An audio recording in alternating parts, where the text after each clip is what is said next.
Os gaúchos, nessa 10ª rodada do Campeonato Brasileiro, viveram uma situação muito parecida. Tanto o Grêmio como o Internacional. E, claro, foi uma coincidência que aconteceu diante de duas equipes paulistas. Mas as duas equipes gaúchas sentiram falta de volantes construtores.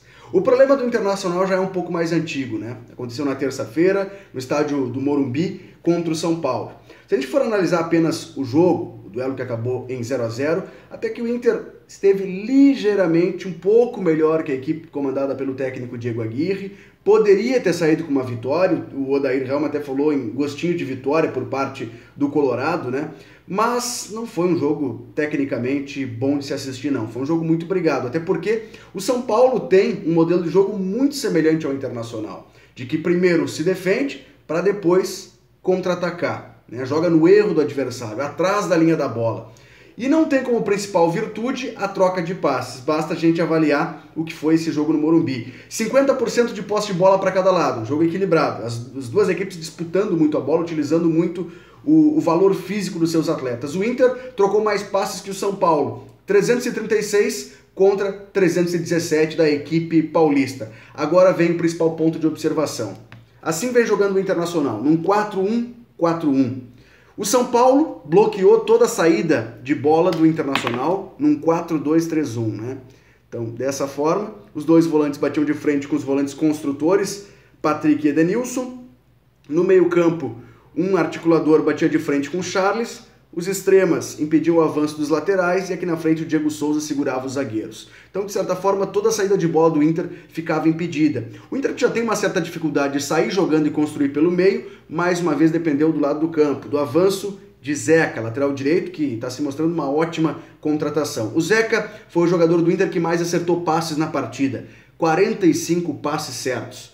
Veja bem, a gente fez esse vídeo para mostrar que o Inter sente falta dos volantes construtores. É o segundo jogo consecutivo em que o Zeca é o jogador que mais acerta passes no Inter. Para se ter uma ideia, o Petrus, que é esse jogador aqui no São Paulo, um volante que fica um pouco mais, para que o outro pudesse subir, que era o Lisiero, o Petrus foi o jogador do São Paulo que mais acertou passes, 46, um a mais do que o Zeca.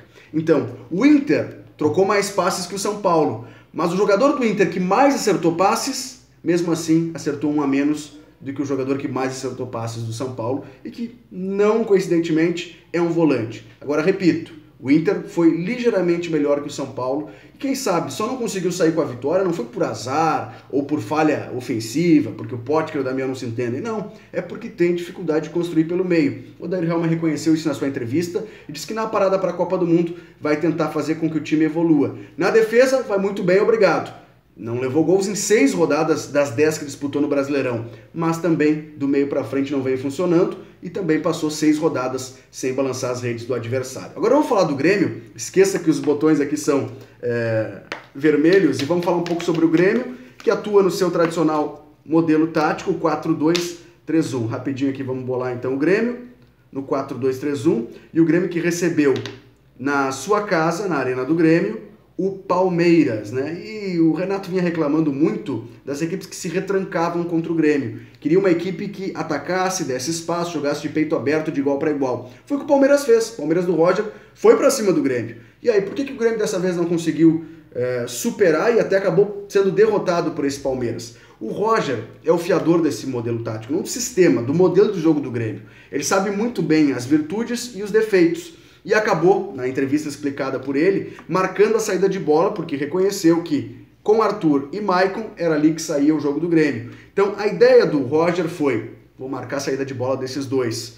Muitas vezes o Luan voltava, formando praticamente um tripé no meio campo, para ajudar, auxiliar na marcação e na construção do jogo do Grêmio, né? O Grêmio tinha a posse de bola aqui atrás, entre zagueiros e laterais, chegava nos volantes, mas batia no bloco do Palmeiras, com todo mundo voltando, né? Dudu pela esquerda, o Johan pela direita, Moisés e o William Bigode voltando também, recuando as linhas do Palmeiras, mas não era um time que se retrancava, porque a marcação do palmeirense, ela começava basicamente na linha intermediária, impedindo o avanço do Grêmio. Então esses dois jogadores foram marcados e às vezes o Moisés também fazia essa marcação em cima do Luan quando ele recuava.